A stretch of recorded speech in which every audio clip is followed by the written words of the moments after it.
রবীন্দ্র খুব সুন্দর একটি পরিবার। স্ত্রী মারা গেছে কয়েক বছর আগে। সে তার মা এবং 2 মেয়েকে নিয়েই থাকে।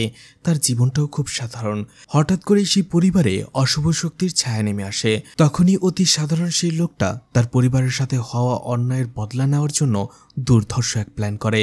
তো কেমন ছিল সেই প্রতিশোধ, সেটাই দেখানো হবে আজকের গল্পে। তো আজ এক্সপ্লেন করতে যাচ্ছি 2024 সালে মালায়ালাম ভাষায় মুক্তি পাওয়া মুভি সোয়াকারম সম্ভববলম। তো hi guys, welcome to my channel ফিল্মের গল্প। এমন নতুন আর অসাধারণ সব মুভি আর ওয়েব সিরিজের এক্সপ্লেনেশন বাংলায় দেখতে চাইলে চ্যানেলটিকে সাবস্ক্রাইব করে রাখতে পারেন। মুভির শুরুতেই 2 জন পুলিশ অফিসারকে কোথাও যেতে দেখা যায়। তারা ট্রাফিকে বসে একে অপরের সাথে কথা বলছিল। সেখানে ভাস্কর দীনেশকে বলে, স্যার যাওয়ার সময় আপনি আমাকে মনে করিয়ে দিন তো, রেলগেটের পাশেই একটা বাড়িতে পাসপোর্ট ভেরিফিকেশনের জন্য যেতে হবে। দীনেশ বলে, লোকটার নাম কি সাজি? ভাস্কর বলে, আমার ঠিক মনে নেই, চেক করে দেখতে হবে। দীনেশ বলে, যদি সাজি হয় তাহলে সেই লোকটাকে আমি চিনি। ওর বিরুদ্ধে 2টা কেস ফাইল করা হয়েছে। কিছুদিন আগেই সে তার প্রতিবেশীর মাথা ফাটিয়ে দিয়েছিল। লোকটাকে আমরা সময়মতো হসপিটালে নিয়ে গিয়েছিলাম, তাই সে বেঁচে গেছে। দীনেশ বলে, ওর পাসপোর্ট ভেরিফিকেশন করার কিছু নেই, ওকে আমি এমনিতেই রিপোর্ট পাঠিয়ে দেব। ভাস্কর বলে, স্যার আমার মনে হয় এইসব লোকদের পাসপোর্টের জন্য আটকিয়ে না রেখে দেশের বাইরে পাঠিয়ে দেওয়া দরকার, যাতে দেশের ক্রাইম কমে যায়। কথাটা শুনে দুজনেই একটু হাসে। এরপরেই দেখা যায় তারা একটি গলির ভিতরে বাড়িতে চলে আসে। বাড়িটা একটু অদ্ভুত ছিল, যার ফলে ভাস্কর আর দীনেশ কোনটা বাড়ির সামনের দিক আর কোনটা পেছনের দিক সেটাই খুঁজে পায় না। যাই হোক, তার বাড়ির দরজায় নক করে, কিন্তু ভেতর থেকে কোনো সাড়া শব্দ ছিল না। তখনই রাস্তার পাশে কয়েকজন ছেলে ক্রিকেট খেলছিল। দীনেশ ছেলেটাকে জিজ্ঞেস করে, এ বাড়ির লোক কোথায়? ছেলেটা দেখিয়ে দেয় যে বাড়ির পেছনে একটা জায়গা রয়েছে, উনি ওখানেই কাজ করছেন। দীনেশ এবং ভাস্কর সেখানে চলে আসে। সেখানে রবীন্দ্রকে কাজ করতে দেখা যায়। ভাস্কর এবং দীনেশ এসে জিজ্ঞেস করে, তোমার নাম কি রবীন্দ্র? তোমার সাথে পুষ্পারাজনের মিসিং কেস নিয়ে আমাদের কিছু জিজ্ঞাসাবাদ রয়েছে। রবীন্দ্র বলে, পুষ্পারাজন মিসিং সেটা ঠিক, কিন্তু মিসিং কেসটা আমি করিনি, আমার মেয়ে করেছে। এরপরে তাকে জিজ্ঞেস করা হয় পুষ্পারাজনকে। রবীন্দ্র বলে, সে আমার মেয়ের জামাই। তখন ভাস্কর জিজ্ঞেস করে, ও কি মাঝে মধ্যে এমন গায়েব হয়ে যায়? কথাটা শুনতে একটু রেগে যায় রবীন্দ্র। বলে, হ্যাঁ, ও মাঝে মধ্যে এমনটা করে। আমি চাই না ও আর ফিরে আসুক।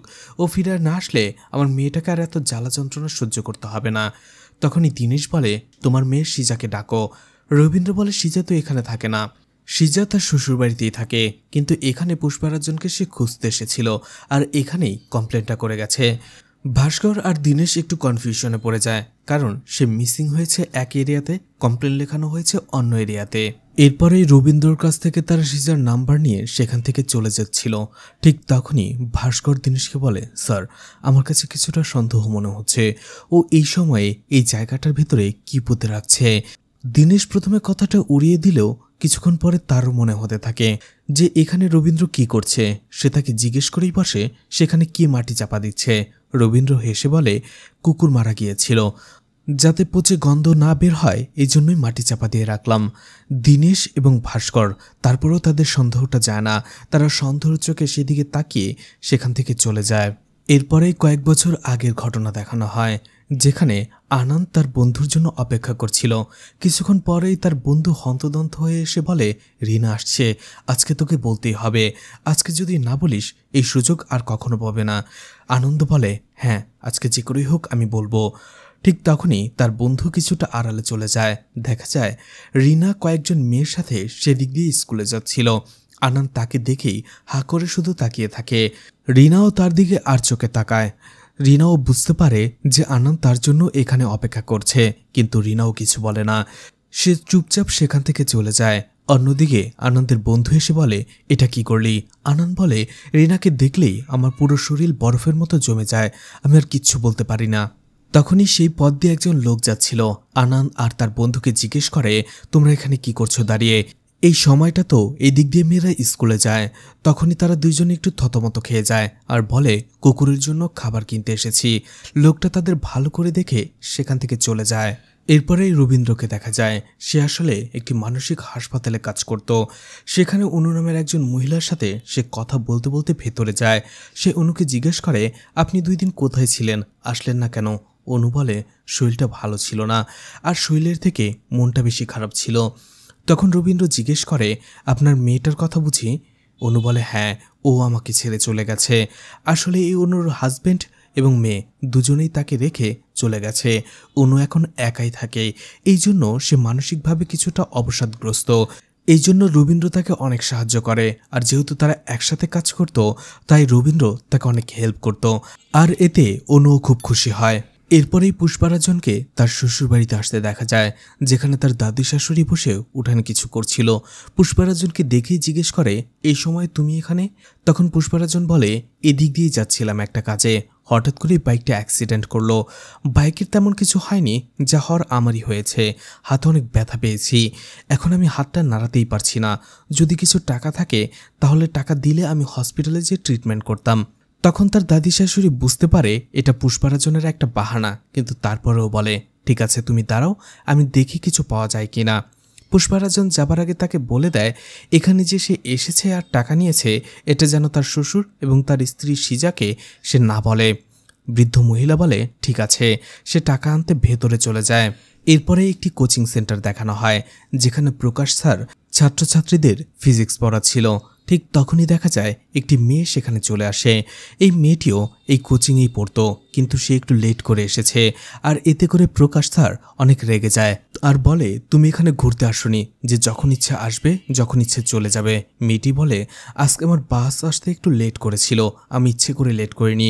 মেয়েটি অনেক রিকোয়েস্ট করে, কিন্তু তারপরেও সেই স্যার তাকে আর ভেতরেই ঢুকতে দেয় না, বের করে দেয় আর বলে, যেদিন সময় মতো আসতে পারবে আমি তোমাকে সেই দিনই পড়াবো। আমি বিশৃঙ্খলা একদম পছন্দ করি না। মেয়েটাকে প্রচণ্ড বকাঝকা দেওয়ার পরে সেখান থেকে তাড়িয়ে দেয়।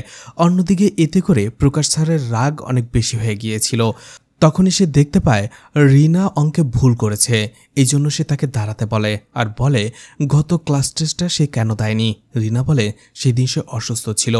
প্রকাশ স্যার আরও রেগে যায় আর বলে, আগামী শুক্রবার বিকেল 4টায় এসে তুমি পরীক্ষাটা দিয়ে যাবে, নয়তোবা এই কোচিংয়ে আসার আর দরকার নেই। রিনাও মাথা নাড়ায়। এরপরে রাতে রিনা, রবীন্দ্র এবং তার দাদিকে একসাথে বসে গল্প করতে দেখা যায়। রিনা হচ্ছে রবীন্দ্রর ছোট মেয়ে। সেখানে রবীন্দ্র তাকে জিজ্ঞেস করে তার পড়াশোনা কেমন চলছে।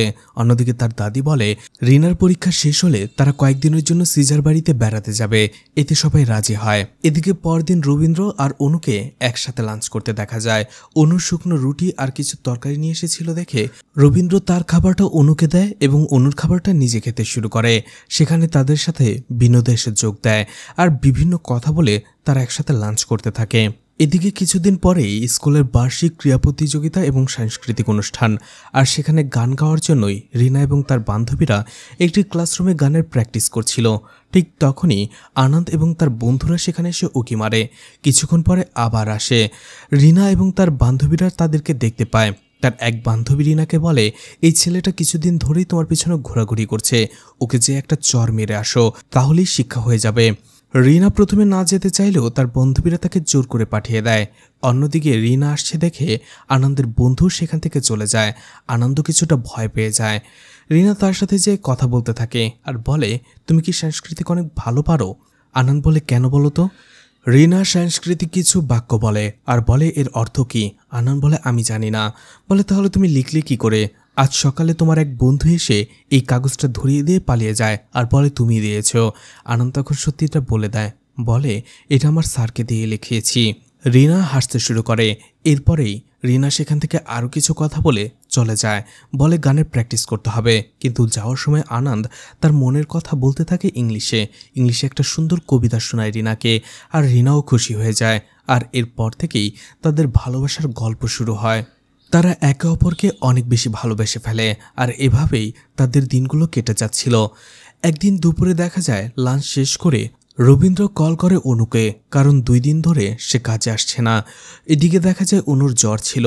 ফোন ধরে বলে তার জ্বর, এই জন্যই সে আসতে পারছে না। রবীন্দ্র বলে, ঠিক আছে, আজ অফিস ছুটির পরে আমি আর বিনোদ তোমাকে দেখতে আসবো। অনু বলে, ঠিক আছে। এদিকে সেই শুক্রবার চলে এসেছিল। রিনাকে দেখা যায় প্রকাশ স্যারের কোচিংয়ে সে একাই বসে পরীক্ষা দিচ্ছিল। বাইরে ঝুম বৃষ্টি হচ্ছিল। প্রকাশ স্যারকে দেখা যায় নিজের কাজ করতে, রিনা পরীক্ষা দিচ্ছিল। ঠিক হঠাৎ করেই প্রকাশ স্যারের নজর পড়ে রিনার দিকে। বাইরে ঝুম বৃষ্টি, এই সময় একা একটা মেয়ে। এটা দেখেই প্রকাশের ভেতরের নরপশুটা জেগে ওঠে। সে বার কয়েক রিনার দিকে তাকাতে থাকে। রিনা এক মনে পরীক্ষা দিয়ে যাচ্ছিল। অন্যদিকে প্রকাশ তার ভেতরে থাকা লালসা পূরণ করার জন্য ধীরে ধীরে রেডি হয়ে যায়। পাশের পর্দাগুলো সে দিয়ে দেয় যাতে ভেতর থেকে কেউ দেখতে না পারে। যদিও এটা রিনা দেখে, সে ভাবে হয়তো বৃষ্টির পানি আসছে, তাই সে এগুলো বন্ধ করছে। কিছুক্ষণ পরে প্রকাশ এসে দাঁড়ায় রিনার পাশে। সে দেখতে থাকে রিনা কি লেখছে। রিনা তার মতো করে পরীক্ষা দিয়ে যাচ্ছিল। এরপরে হঠাৎ করে প্রকাশ তার হাতটা রিনার কাঁধে রাখে। রিনা বুঝতে পেরে যায় তার সাথে কি হতে চলছে। তারপরেও সে প্রকাশের হাতটা ছাড়িয়ে দিয়ে আবারও লিখতে শুরু করে, কিন্তু প্রকাশ আবারও হাত দেয়। রিনা আবারও হাত ছাড়িয়ে নেয়। আর এভাবেই একটা সময় প্রকাশ রিনাকে জড়িয়ে ধরতে শুরু করে, জোর করতে শুরু করে। রিনা চিৎকার করতে থাকে যে তাকে যেন ছেড়ে দেওয়া হয়, কিন্তু নরপশু প্রকাশ তাকে আর ছাড়ে না। এরপরে নরপশু প্রকাশ রিনার সাথে কি করেছে সেটা আমরা সবাই বুঝতে পারি। অন্যদিকে সেই দিনও বরাবরের মতোই আনন্দ অপেক্ষা করছিল রিনার সাথে দেখা করার জন্য, কিন্তু রিনাকে দেখা যায় বাসায় এসে একা একাই কাঁদছে। সে কাউকে কিচ্ছু বলেনি। রাতের বেলা সিজা তার দাদিকে কল করে এবং কথা বলতে থাকে। একটা সময় সে বলে, পুষ্পারাজন কি 2-1 দিনের মধ্যে তোমাদের ওখানে গেছে? তার দাদি বলে, কই না তো। এরপরে সিজা একটা সময় বলে যে আসলে পুষ্পারাজন 2 দিন ধরে বাসায় আসছে না, ওর ফোনও পাওয়া যাচ্ছে না, আবারও মিসিং হয়ে গেছে। দাদি বলে, ঠিক আছে, আমি তোমার বাবাকে ফোন দিচ্ছি, তোমার বাবার সাথে কথা বলো। এরপরে রবীন্দ্র সিজার সাথে কথা বলতে থাকে। রবীন্দ্র সবকিছু শোনার পরে বলে, এত টেনশন কেন করছো? পুষ্পারাজন তো এমনটা প্রায়ই করে, চলে আসবে। সিজা বলে, তারও আমার কেন জানি টেনশন হচ্ছে। এবার 2 দিন হয়ে গেল, অন্য সময় তো 1 দিন 8 দিনের মধ্যেই চলে আসে। তখনই একটু রেগে যায় রবীন্দ্র আর বলে, এখন এত টেনশন করার কি আছে? যখন আমি বলেছিলাম তখনই শোনোনি। আমার ইচ্ছের বিরুদ্ধে যে ওকে বিয়ে করেছো, আমি ওকে আগেই চিনতাম। ও এমন টাইপেরই, ও সংসার করার মতো লোক নয়।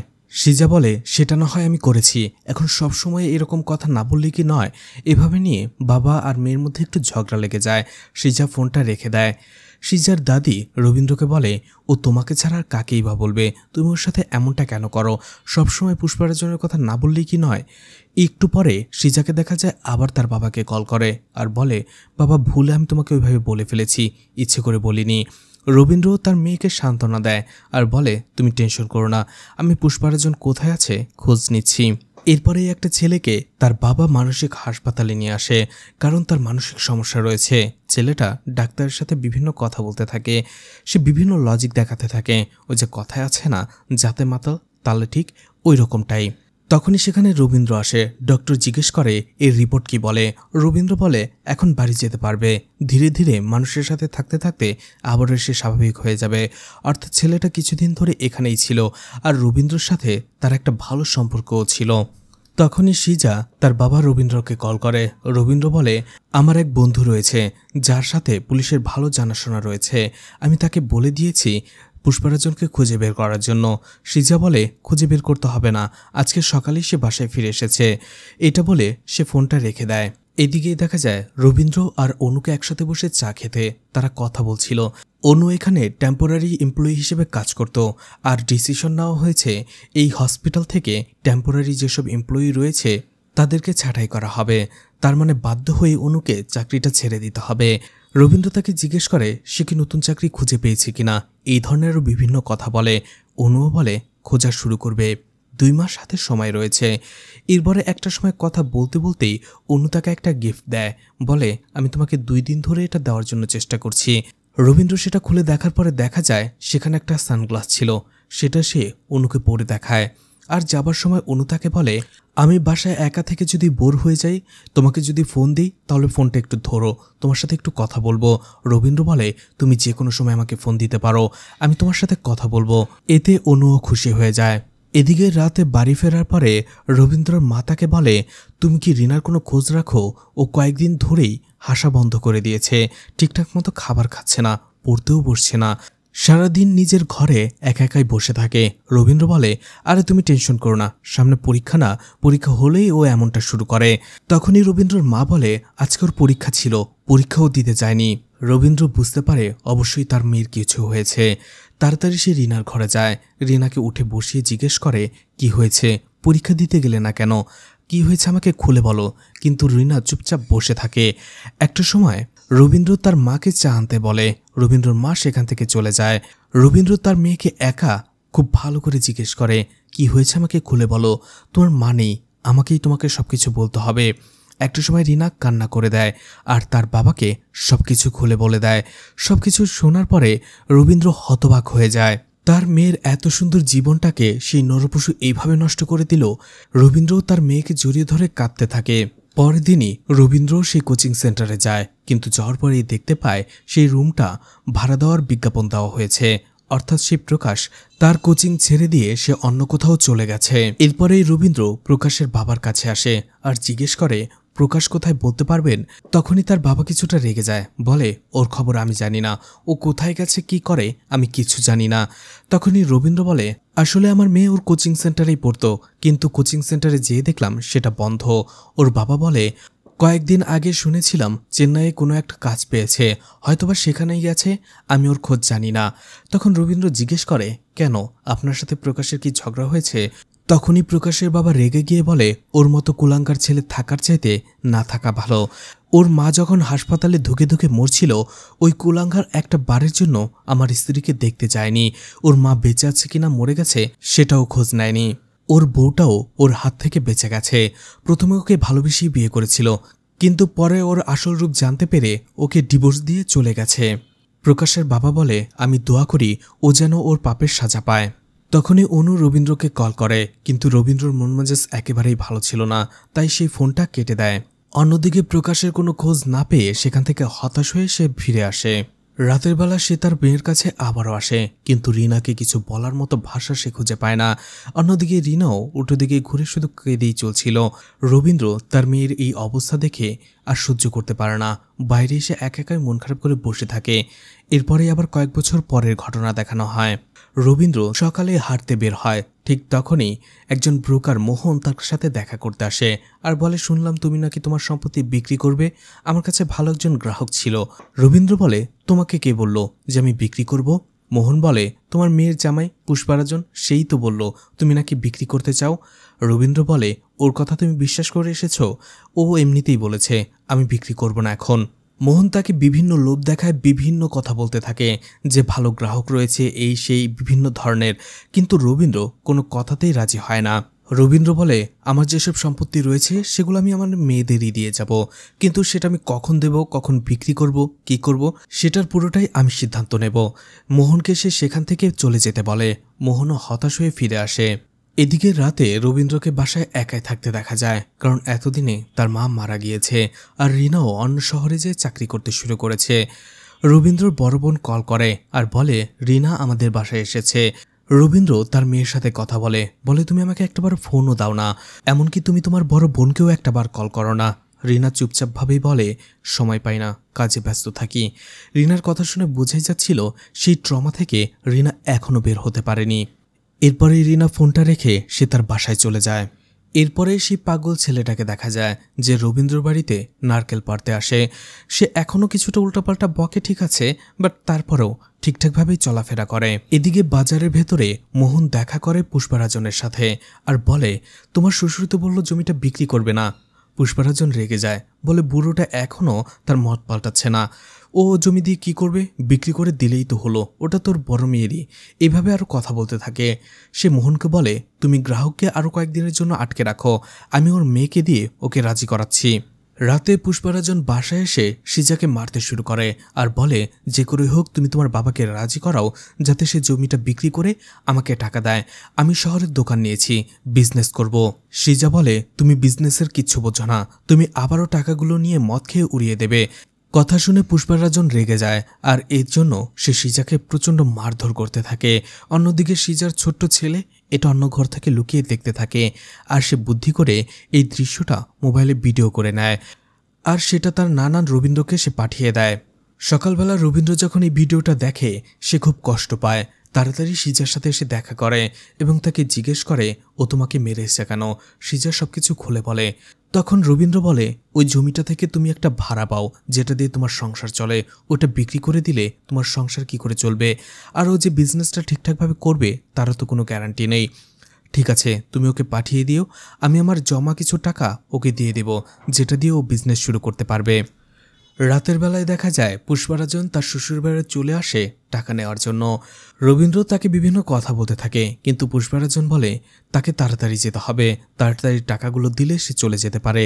এই জন্য পুষ্পারাজন ভেতরে যেয়ে একটা চেক এনে দেয়। এরপরেই সিন কাট হয়ে যায়। পরদিন সকালবেলাতেই দেখা যায় রবীন্দ্র তার মেয়ে সিজার বাড়িতে আসে আর সিজাকে ডেকে বলে, গতকাল রাতে পুষ্পারাজন আমার বাসা থেকে আসার সময় ওর ফোনটা ফেলে রেখে গিয়েছিল, এই নাও। ও কি বাসায় আসেনি? সিজা বলে, হ্যাঁ এসেছে তো, ও ঘুমাচ্ছে। রবীন্দ্র সেখান থেকে চলে আসে। এদিকে দেখা যায় আনান তার এক বন্ধুকে দিয়ে রবীন্দ্রকে কল করায় এবং রিনার নাম্বারটা নেয়। তারা রিইউনিয়ন করবে আর এই জন্যই তার নাম্বারটা লাগবে। রবীন্দ্রও তাদেরকে রিনার নাম্বারটা দিয়ে দেয়। এদিকে রাতে রবীন্দ্র ঘুমাচ্ছিল, হঠাৎ করেই দরজা খোলার শব্দ শুনতে পেয়ে তার ঘুম ভেঙে যায়। সে কিছুটা ভয় পেয়ে যায়। তাড়াতাড়ি লাইট জ্বালিয়ে সে নিচে একটা রুমে চলে আসে এবং ভালো করে কিছু একটা দেখতে থাকে। অন্যদিকে দেখা যায় রবীন্দ্রর বাড়িতে চোর ঢুকেছিল আর সেই চোরও একটা সময় রবীন্দ্রর পিছু পিছু সে নিচের রুমটাতে যায়, কিন্তু কিছু একটা দেখে সে প্রচণ্ড ভয় পেয়ে যায় আর তাড়াতাড়ি সেখান থেকে পালিয়ে চলে আসে। রবীন্দ্র বুঝতেই পারে না যে তার বাড়িতে চোর ঢুকেছিল আর সে চলেও গেছে। পরদিনই সিজা কাঁদতে কাঁদতে তার ছেলেকে নিয়ে বাবার বাড়িতে চলে আসে আর তার বাবাকে বলে, তুমি যেদিন টাকা দিয়েছ সেই দিন রাত থেকেই পুষ্পারাজন মিসিং। রবীন্দ্র বলে, তুমি তোমাকে বললে যে সে বাসায় ঘুমাচ্ছে। সিজা বলে, আমি ভয়ে বলেছি। তুমি যদি ভাবো যে ও টাকা নিয়ে পালিয়ে গেছে তাই ও রাত থেকে আর বাসায় ফেরেনি। অর্থাৎ পুষ্পারাজন যখন রবীন্দ্রর কাছে চেক নিতে এসেছিল এরপরে সে আর বাড়ি ফেরেনি। পুষ্পারাজন তাহলে কোথায় গেল? টাকা নিয়ে পালিয়ে গেল নাকি অন্য কিছু? সিজা অনেক কান্নাকাটি করছিল। এই জন্যই রবীন্দ্র বলে, ঠিক আছে তুমি থানায় যেয়ে একটা মিসিং কমপ্লেন লেখাও, কারণ 4 দিন হয়ে গেছে এখন পর্যন্ত পুষ্পারাজনের কোনো খোঁজ নেই। সিজা বলে, ও এতদিন কখনো বাড়ির বাইরে থাকেনি। এরপরেই সেই দৃশ্যটা দেখানো হয় যেটা মুভির শুরুতে দেখানো হয়েছিল। ভাস্কর আর দীনেশ জিজ্ঞাসাবাদ করার জন্য চলে আসে রবীন্দ্রর বাড়িতে আর রবীন্দ্র তাদের সবকিছু খুলে বলে। এরপরেই থানায় ভাস্কর আর দীনেশ মোহনকে ডেকে নিয়ে আসে। সেই ব্রোকার তাকে জিজ্ঞাসাবাদ করতে থাকে, বলে যেদিন পুষ্পারাজন মিসিং হয়েছে সেদিন দিনের বেলাতেও তুমি আর সে স্কুটি দিয়ে কোথাও যাচ্ছিলে, কোথায় যাচ্ছিলে তোমরা, আর তোমার সাথে ওর সম্পর্কটাই বাকি। মোহন বলতে থাকে, আসলে সে একটা জমি বিক্রি করতে চেয়েছিল, আমি শুধু সেটাই বিক্রি করতে দিয়েছিলাম, এছাড়া আর কিছুই না, ওর সাথে আমার কোনো সম্পর্ক নেই। সেই দিন স্কুটি দিয়ে আমরা কোথাও যাচ্ছিলাম, কিন্তু রাস্তার মাঝে একজন লোকের সাথে দেখা করে পুষ্পারাজন আর আমাকে স্কুটি থেকে নামিয়ে দিয়ে সে তার সাথে চলে যায়। এরপরে আমি আর তাকে দেখিনি। ভাস্কর জিজ্ঞেস করে, সেই লোকটার নাম কি? মোহন বলে, লোকটার গায়ে একটা জার্সি ছিল, জার্সির নাম লেখা ছিল, হয়তোবা সেটা ছিল রোনালদো। আর এই কথাটা শুনে দীনেশ আর ভাস্কর দুজনেই হাসতে থাকে আর অবাক হয়ে যায়। মোহনকে জিজ্ঞেস করে, আমাদের কি তুমি বোকা পেয়েছ? এইভাবে মোহনকে আরও বিভিন্নভাবে জিজ্ঞেস করতে থাকে, কিন্তু মোহন বারবারই বলে সেই দিন বিকেলবেলায় তার সাথে সে দেখা করেছিল শেষবারের মতো, আর সে তাকে বলেছিল আজকে রাতে সে তার শ্বশুরবাড়ি যাবে রবীন্দ্রর কাছ থেকে টাকা নিয়ে আসার জন্য, বিজনেস করার টাকা। ঠিক তখনই দেখা যায় রবীন্দ্রকে হসপিটাল থেকে বিনোদ কল করে আর বলে অনু মানসিকভাবে অবসাদগ্রস্ত হয়ে অসুস্থ হয়ে পড়েছে, তাকে মানসিক হসপিটালে ভর্তি করা হয়েছে। কথাটা শুনে তাড়াতাড়ি হসপিটালে চলে আসে রবীন্দ্র আর অনুকে দেখতে আসে। সে অনুর সাথে কথা বলতে থাকে, বুঝতে পারে অনু তার মানসিক ভারসাম্য হারিয়ে ফেলেছে। অনুকে বিভিন্ন কথা বলে আগের কথাগুলো সে মনে করিয়ে দিতে থাকে। আসলে অনু বাড়িতে একা থেকে থেকে বিষণ্ণ হয়ে পড়েছিল, ডিপ্রেশনে চলে গিয়েছে। এরপরে রবীন্দ্রকে থানায় আসতে দেখা যায়। পুলিশরা তাকে বিভিন্ন কথা জিজ্ঞাসাবাদ করতে থাকে। পুলিশ অফিসার সুদীপ রবীন্দ্রকে জিজ্ঞেস করে, মিসিং হওয়ার আগের দিন রাতে পুষ্পাচরণ যে তোমার সাথে দেখা করতে এসেছিল আর টাকা নিতে এসেছিল এটা আমাদের বলনি কেন? রবীন্দ্র বলে, কেউ আমাকে জিজ্ঞেসই করেনি। এছাড়া প্রথমে আমি ভেবেছিলাম পুষ্পারাজন হয়তো আমার টাকা নিয়ে পালিয়ে গেছে, কিন্তু পরে ব্যাংকে যাওয়ার পরে দেখতে পেলাম ব্যাংকে থেকে সে আমার টাকাটা তোলেনি, তাই বুঝতে পারলাম যে সে টাকা না নিয়েই পালিয়ে গেছে। পুষ্পারাজনের মোবাইলের শেষ লোকেশন তোমার বাড়ির টাওয়ারের আশেপাশেই। তখন রবীন্দ্র বলে, সেই দিন আসলে সে টাকা নিতে আসার পরে আমার বাড়িতেই মোবাইলটা ফেলে রেখে গিয়েছিল। পরদিন সকালে আমি আমার মেয়েকে ফোনটা দিয়েও এসেছি, আপনি চাইলে সিজাকে জিজ্ঞেস করতে পারেন। সুদীপ রবীন্দ্রকে জিজ্ঞেস করে, তোমার কি মনে হয় পুষ্পারাজনকে কেউ কিডন্যাপ করেছে? রবীন্দ্র বলে, আমার তা মনে হয় না, ও চলে গেছে, কয়েকদিন আরামায়েশে কাটাবে, এরপরে দেখবেন আবার ঠিক পেয়ে গেছেন। রবীন্দ্র সেখান থেকে চলে আসে। আসার পরেই সুদীপকে ভাস্কর বলে, স্যার আমার মনে হচ্ছে পুষ্পারাজনের মিসিং হওয়ার পেছনে রবীন্দ্ররই হাত রয়েছে, কারণ হচ্ছে ও বলেছে পুষ্পরাজনকে ও যে টাকাটা দিতে চেয়েছিল সেটা ও একটা প্লট বিক্রি করেছে। আর মোহন বলেছে রবীন্দ্র তাকে দিয়ে কোনো প্লটের ডিল করায়নি। তখন সুদীপ বলে, আরে তুমি কি বলো, এলাকার ভেতরে মোহন কি শুধু ব্রোকার রয়েছে আর কেউ নেই? হয়তোবা অন্য কারো কাছে বিক্রি করেছে। এটা কোন ব্যাংকের চেক? এছাড়া ওর কাছে ওর মেয়ের জামাইকে মারার কোনো মোটিভই নেই। ভাস্কর বলে, স্যার মোটিভ আছে, ওর মেয়েকে জ্বালায়, হয়তোবা এই জন্য মেরেছে। আর আমি আর দিনের স্যার যেদিন ওর বাড়িতে গিয়েছিলাম দেখেছিলাম কিছু একটা পুঁতে রাখতে। তখন সুদীপ তাকে আবারও ধমক দেয়, তোমার কি মাথা খারাপ হয়ে গেছে? মেয়ের জামাইকে খুন করে বাড়ির সামনে কেউ পুঁতে রাখবে? এমন কেউ কি হয়? সুদীপ ভাস্করের কথা বিশ্বাস না করে তাকে চলে যেতে বলে। এরপরেই সেই দিন রাতের ঘটনা দেখানো হয়। অন্য ঘর থেকে রবীন্দ্র একটি চেক নিয়ে আসে আর বলে, এখানে 5 লাখ টাকার চেক রয়েছে, তুমি এটা যে ব্যাংকে থেকে কালেক্ট করে নিতে পারো। পুষ্পরাজন প্রথমে বলে চেক ক্যাশ দিলে ভালো হতো। রবীন্দ্র বলে তার কাছে ক্যাশ নেই। এরপরে আবারও চেকটা সে পুষ্পরাজের কাছ থেকে নিয়ে নেয়। বলে, তোমার কি মনে হয় তোমাকে আমি এখানে ডেকেছি এই 5 লাখ টাকার চেক দেবার জন্য? পুষ্পরাজন বলে, নয়তো কি?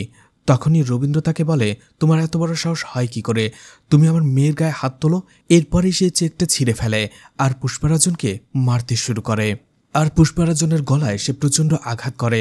এতে পুষ্পরাজন সেখানেই অজ্ঞান হয়ে যায়। আর অজ্ঞান হয়ে যাওয়া পুষ্পরাজনকে রবীন্দ্র টেনে টেনে কোথাও নিয়ে যেতে থাকে। এরপরেই সিন কাট হয়ে যায়। রবীন্দ্রকে দেখা যায় বাড়িতে বসে একা একা পেপার পড়ছিল। তখনই তার মেয়ে সিজা তাকে কল করে আর বলে, তোমার কথা মতো আমি পত্রিকায় নিউজ ছাপিয়ে দিয়েছি আর পুরস্কার হিসেবে 10,000 টাকার ঘোষণা করেছি। রবীন্দ্র আবারও একটু রাগ করে, বলে, ওর মতো লোককে খোঁজার জন্য আবার 10,000 টাকার পুরস্কার দিতে হবে?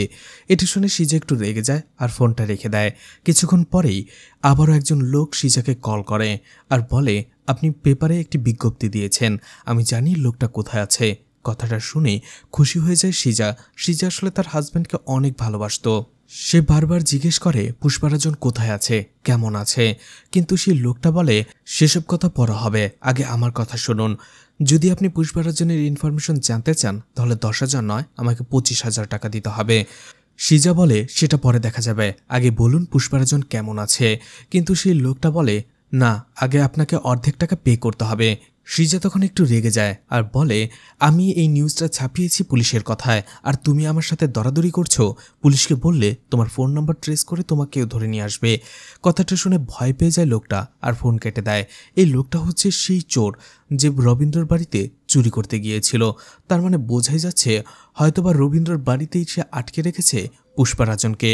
এদিকে সিজার সাথে সাথে থানায় ফোন করে আর বলে, একজন লোক পুষ্পরাজনকে দেখেছিল, সে আমাকে কল করেছিল। এরপরে সেই লোকটার বাকি সব কথা থানায় সিজা খুলে বলে। এদিকে সেই চোর সুনীলকে হোটেলে বসে খাবার খেতে দেখা যায়, কিন্তু সেখানেই একজন লোকের মানিব্যাগ বের হয়ে থাকতে দেখে সে। লোভ সামলাতে না পেরে সেটা চুরি করে নেয়। কিন্তু মানিব্যাগ খোলার পরে দেখতে পায় সেটা একজন পুলিশ অফিসারের মানিব্যাগ। একটু ফেঁসে যায় সুনীল। তারপরও খাবার খাওয়া বাদ দিয়ে সেখান থেকে সে পালিয়ে চলে আসতে শুরু করে। কিন্তু রাস্তার মাঝেই সুনীলকে পুলিশ ধরে ফেলে, কারণ পুলিশরা তার নাম্বার ট্রেস করে ফেলেছিল। থানায় নিয়ে আসার পরে ভাস্কর এবং দীনেশ তাকে জিজ্ঞাসাবাদ করতে থাকে। সুনীলকে জিজ্ঞেস করা হয় পুষ্পরাজনকে সে কোথায় দেখেছে, কিন্তু সুনীল বলে, পুষ্পরাজনকে আমি তাকে চিনি না, আমি তাকে কোথাও দেখিও নি। কিন্তু ভাস্কর তাকে বারবার জিজ্ঞেস করে আর বলে, সত্যিটা না বললে তাকে প্রচণ্ড টর্চার করা হবে। সুনীল আবারও বলে, আপনারা ভুল ভাবছেন, আমি কাউকে চিনি না, আমি শুধু টাকার লোভে ওনাকে ফোন দিয়েছিলাম, যদি টাকা হাতিয়ে নিতে পারতাম এই ভেবে, এছাড়া আর কিছুই জানি না। তাও ভাস্কর বলে, তোমাকে যদি এসআই স্যার একবার টর্চার সেলে নিয়ে যায় তাহলে তুমি বুঝতে পারবে যে তোমার কি অবস্থা হয়। সুনীল আবারও বলে, আপনারা শুধু শুধু সময় নষ্ট করছেন, আমার মুখ থেকে কিচ্ছু বের করতে পারবেন না, আমি পুষ্পরাজনকে দেখিনি। তখনই দীনেশ এবং ভাস্কর একটু রেগে যায়। ভাস্কর দীনেশকে বলে, স্যার ওর নামে স্বর্ণ চোরাচালানের একটি কেস দিয়ে দিন। এতে সুনীল রেগে যায় আর বলে, আমি ছোটখাটো চুরি করতে পারি কিন্তু কখনো স্মাগলিং করি না। এতে দীনেশ তাকে টর্চার করে আর বলে, তুমি যদি না বলো পুষ্পরাজনকে কোথায় দেখেছো তাহলে তোমাকে এখান থেকে কেউ বের করতে পারবে না। অবশেষে সুনীল বলে, ঠিক আছে আমি বলছি, রবীন্দ্রর বাড়িতেই আমি পুষ্পরাজনকে দেখেছিলাম। সে সবকিছু খুলে বলে যে একদিন রবীন্দ্রর বাড়িতে সে চুরি করতে গিয়েছিল আর সেখানে একটি রুমের ভেতরে সে পুষ্পরাজনকে হাত পা বাঁধা অবস্থায় দেখেছিল। রবীন্দ্র তার বাড়িতে কাজ করছিল, কিন্তু হঠাৎ করে এসে দেখে বাড়িতে পুলিশের গাড়ি এসেছে। পুলিশের গাড়ি দেখে রবীন্দ্র তাড়াতাড়ি নেমে বাড়ির দিকে ছুটতে শুরু করে আর একটা সময় নিচে সেই লকার রুমটিতে চলে আসে। সেখানে একজনকে বাঁধা অবস্থায় দেখা যায়। পুষ্পারাজন তার বাঁধনটা খুলিয়ে সেখানে থাকা বড়সড় একটা বক্সের ভেতরে লোকটাকে ভরে দেয় এবং বাইরে থেকে তালা দিয়ে দেয়। এদিকে পুলিশ যেহেতু অনেকক্ষণ ধরে দরজা নক করছিল, এজন্য পুষ্পারাজন পানির ট্যাপটা ছেড়ে দেয় এবং নিজের মাথা ভিজিয়ে অভিনয় করতে থাকে সে যে এতক্ষণ গোসল করছিল। দরজা খোলার পরে বলে যে স্যার গোসল করছিলাম। আর পুলিশরা বলে আমাদের কাছে ইনফরমেশন রয়েছে যে পুষ্পারাজন এই বাড়িতেই রয়েছে, আমরা বাড়িটা সার্চ করতে চাই। রবীন্দ্র হাসে আর বলে সে এখানে কেন থাকবে। এরপরে যখন পুলিশ জোর করে রবীন্দ্র সার্চ ওয়ারেন্ট দেখাতে বলে, পুলিশ সেটাও দেখায়। অবশেষে পুলিশ রবীন্দ্রর বাড়িটা খুঁজতে শুরু করে। এদিকে পুরো বাড়ি খোঁজার পরেও তারা কিছুই পায় না। বাড়ি থেকে বের হয়ে যাওয়ার হঠাৎ একটু আগেই সুদীপ একটা রুম দেখতে পায় তালাবদ্ধ। রবীন্দ্রকে সেটা খুলতে বলে। দরজা খোলার পরেই দেখা যায় সেখানে একটা সিঁড়ি, নিচে আরও একটা রুম আছে। পুলিশ সেখানে চলে যায়। সেখানে অনেক খোঁজাখুঁজির পরেও কিছুই পায় না, কারণ রবীন্দ্র কিছুক্ষণ আগেই তাকে লুকিয়ে ফেলেছে। পুলিশ অনেক খোঁজাখুঁজির পরেও যখন পাচ্ছিল না, যাওয়ার আগে সুদীপের সেই বড় বাক্সটার উপরে নজর পড়ে আর জিজ্ঞেস করে এটার ভিতরে কি রয়েছে। রবীন্দ্র বলে পুরনো কিছু জিনিসপত্র। সুদীপ সেটাকে খুলতে বলে। রবীন্দ্র সেখানেই চাবি খোঁজার অভিনয় করে আর বলে স্যার চাবিটা হারিয়ে গেছে। সুদীপ বাকিদের অর্ডার দেয় সেটা ভাঙার জন্য। তালাটা ভাঙতে শুরু করে ভাস্কর। তালাটা ভেঙে ফেলে। যখনই দরজা খুলতে যাবে তখনই সুদীপের মোবাইলে একটি ফোন আসে। অন্য থানা থেকে একজন পুলিশ অফিসার ফোন করেছিল আর বলেছে তাদেরকে একজন খবর দিয়েছে যে তারা পুষ্পারাজনকে দেখেছে আর সেই ছবিটাও পাঠায়। আর রবীন্দ্রর মাধ্যমে কনফার্ম হয়ে নেয় যে সেটা পুষ্পারাজন ছিল কিনা। যেহেতু পুষ্পারাজনকে তারা খুঁজে পেয়ে গেছে, তার সেই বাক্সটা আর খোলা হয় না। তারা সেখান থেকে চলে যায়। আর এটা দেখে রবীন্দ্র যেন হাঁপ ছেড়ে বাঁচে। আর পুলিশ যাওয়ার কিছুক্ষণ পরে পুষ্পারাজন আবারও সেই নিচের রুমটাতে আসে এবং বাক্স থেকে সেই লোকটাকে বের করা হয়। দেখা যায় এটা ছিল সেই প্রকাশ যে রিনাকে রেপ করেছিল। তাকে এতদিন ধরে আটকে রেখেছিল রবীন্দ্র, আর তার অবস্থা খুবই বেহাল ছিল। অন্যদিকে যেহেতু তার বাবাও তার উপরে নারাজ ছিল, এছাড়া তার স্ত্রীও তাকে ডিভোর্স দিয়ে দিয়েছে, তাই তার কেউ খোঁজই করেনি। এতে করে ওকে নিয়ে আর কোনো মিসিং কমপ্লেনও লেখা হয়নি। এর কয়েকদিন পরের ঘটনা দেখানো হয়, যেখানে রিনা অবশেষে বাড়ি ফিরে। তার বাবা তাকে দেখে অনেক খুশি হয়ে যায় আর বলে তুমি এতদিন পরে বাড়ি ফিরলে। রিনা বলে ওখানকার থেকে এখানে একটা ভালো চাকরি খুঁজে পেয়েছি, তাই ভাবলাম এখন থেকে এখান থেকেই চাকরি করব। কথাটা শুনে একেবারে আনন্দে উৎফুল্ল হয়ে ওঠে রবীন্দ্র। সে বাড়িতে একাই থাকে আর তার মেয়েটা তার কাছে এসে থাকবে। এ থেকে খুশি তার কাছে আর কী বা হতে পারে। এদিকে আনন্দ কল করে রিনাকে আর বলে আমি তো বুঝতে পেরেছি তোমার কি এখনও আমার প্রতি কোনো ফিলিংস নেই, আমি কিন্তু এখনও তোমাকে ভালোবাসি। কিন্তু রিনা বলে আমি তো তোমাকে আগেও বলে দিয়েছি আমার আর কিছুই বলার নেই, আমাদের সম্পর্কটা আর আগানো যাবে না। আনন্দ বলে কারণটা কি? রিনা বলে কোনো কারণ নেই, আমি আর এখন কাউকে ভালোবাসি না। এটা বলে সে ফোনটা রেখে দেয়। কিন্তু আনন্দ আবারও ফোন করে আর বলে তার সাথে শেষবারের মতো একবার দেখা করতে, কারণ কালকেই এই শহর ছেড়ে অন্য শহরে সে চলে যাবে চাকরির জন্য। রিনা রাজি হয়। তাদের সেই পুরনো স্কুলে তারা আবার দেখা করে। আনন্দ তাকে সবকিছু খুলে বলে যে এখনও সে তাকে অনেক ভালোবাসে, কিন্তু তারপরেও রিনা একই কথা বলে তার ভেতরে আর কোনো ভালোবাসা নেই। আনন্দ কারণ জিজ্ঞেস করলেও রিনা কোনো কারণ বলে না, তাকে উইশ করে সেখান থেকে চলে আসে। এদিকে রবীন্দ্র অনুকে দেখতে আসে হসপিটালে। এতদিন যাবৎ সে নিয়মিত হসপিটালে অনুর সাথে এসে দেখা করে। অনুকে সেখানে আসার পরেই তাদের অতীতের সব কথাগুলো তাকে মনে করিয়ে দিতে থাকে। বিভিন্ন কথা বলে তার সাথে। তারা একসাথে সময় কাটিয়েছে, লাঞ্চ করেছে, কাজ করেছে, বিভিন্ন কিছু। এছাড়া তার দেওয়া যে সানগ্লাসটা ছিল সেটাও রবীন্দ্র পরে আর বলে দেখো তোমাকে কেমন লাগছে, তোমার কি মনে আছে আমার জন্মদিনে তুমি এটা আমাকে উপহার দিয়েছিলে? কিন্তু তারপরেও অনু কোনো বিকার নেই, সে চুপচাপ সেখানে বসেছিল। এটা দেখে রবীন্দ্র কাঁদতে শুরু করে, তার চোখ দিয়ে পানি বের হয়ে আসে। রবীন্দ্র বলে ঠিক আছে তুমি থাকো, তোমাকে আমি আবার দেখতে আসব। ঠিক তখনই অনু রবীন্দ্রর হাত ধরে, অর্থাৎ অনুর অনেকটা ভালো হয়ে গেছে, তার আগের সব কথা মনে পড়ে গেছে। এদিকে রিনা বাড়িতে আসার পরে রবীন্দ্র তাকে সবকিছু খুলে বলে যে তারা একসাথে কাজ করেছে। তাদের একজন কলিগ ছিল অনু, যার হাজবেন্ড এবং মেয়ে তাকে ধোকা দিয়ে চলে গেছে। সে একাই ছিল। বাড়িতে একা থাকতে থাকতে সে একটা সময় ডিপ্রেশনে চলে যায়। সে আমার খুব ভালো বন্ধু, এতদিন তার চিকিৎসা হয়েছে, সে এখন অনেকটা ভালোই আছে। তাই আমি কারো পারমিশনের পরোয়া না করেই তাকে বাড়িতে নিয়ে এসেছি। কথাটা শুনে রিনাও একটু খুশি হয়ে যায়। ভেতরে যাওয়ার পরে রিনা, অনু এবং রবীন্দ্র একসাথে কথা বলে, কারণ রিনাও তার বাবা এবং অনুর বিষয়টা বুঝতে পেরেছিল। এদিকে রাতের বেলায় দেখা যায় একটা গাড়ি আসে, রবীন্দ্র বাইরে বের হয় আর সেই পাগল ছেলেটা রবীন্দ্রর সাথে দেখা করতে আসে। একটা বস্তা নিয়ে তারা সেই নিচের রুমে ঢোকে। এরপরেই বস্তা ভর্তি কিছু একটা নিয়ে আসতে দেখা যায়, বোঝাই যাচ্ছিল এটা প্রকাশকে নিয়ে আসা হচ্ছে। বস্তাটা গাড়ির ভেতরে রাখার পরে রবীন্দ্র ছেলেটাকে কিছু টাকা দেয় আর বলে সামনে পুলিশ চেকপোস্ট থাকতে পারে, সাবধানে যেও। ছেলেটা বলে টেনশন করবেন না, পুলিশ থাকলে আমি অন্য দিক দিয়ে ঘুরে যাব। এরপরেই রবীন্দ্র তার ঘরে চলে আসে। এদিকে আনন্দের এক বন্ধু হোয়াটসঅ্যাপে তাকে একটি ভিডিও পাঠায়, যেটা ছিল রিনার। রিনা এখন একটা এনজিওতে কাজ করে, সেখানে একটা স্পিচ দিচ্ছিল। সেখানে সে বলে, আমি যখন ক্লাস 10-এ ছিলাম তখন আমার টিউশন টিচার আমাকে অ্যাবিউজ করে, রেপ করে, কিন্তু সেই কথাটা আমি কাউকে বলতে পারিনি, যদিও আমার বাবা জানতো, কিন্তু তারপরেও এই ট্রমা থেকে আমি বের হতে পারিনি। অবশেষে অনেক কষ্টে আমি আমার শহর ছেড়ে এখানে চলে আসি আর পড়ালেখা শেষ করে এখন আমি একটা এনজিওতে কাজ করি, যেখানে আমার মতো এমন অনেক মেয়েরা রয়েছে যাদেরকে মুভ অন করতে আমরা সাহায্য করি। পুরো ভিডিওটা দেখার পরে আনন্দ বুঝতে পারে রিনা কেন তাকে প্রত্যাখ্যান করেছে, রিনা কেন তার সাথে সম্পর্কটা ছিন্ন করেছে। কিন্তু তারপরেও সবকিছু শোনার পরেও সে আবারও রিনাকে মেসেজ করে। এদিকে প্রকাশকে দেখা যায় সেই পাগল ছেলেটি অন্য একটি এরিয়াতে নির্জন একটি জায়গায় ফেলে রেখে গিয়েছিল। আসলে রবীন্দ্র যেহেতু মানসিক হসপিটালে কাজ করত, তাই একটা মানুষকে কিভাবে পাগল করে ফেলতে হয় এটা রবীন্দ্র খুব ভালো করে জানতো। আর এই জন্যই সে প্রকাশকে নিজের বাড়িতেই আটকে রাখে আর দিনের পর দিন খাবারের সাথে মেডিসিন খাইয়ে তাকে পাগল বানিয়ে ফেলে। যখন রবীন্দ্র বুঝতে পারে প্রকাশ একেবারেই মানসিক ভারসাম্যহীন হয়ে পড়েছে, তখন সে তাকে বাইরে ফেলে দেয়, যাতে করে প্রকাশ কাউকে কিছু বলতে না পারে যে তার এই অবস্থা রবীন্দ্র করেছে, এবং সে ঠিকঠাক মতো তার শহরেও ফিরতে না পারে। আর এভাবেই তার মেয়ের সাথে হওয়া অন্যায়ের প্রতিশোধ নিয়েছিল রবীন্দ্র। রবীন্দ্রর বাড়িতে সবাইকে একসাথে বসে খাবার খেতে দেখা যায়। সেখানে পুষ্পারাজনও ছিল।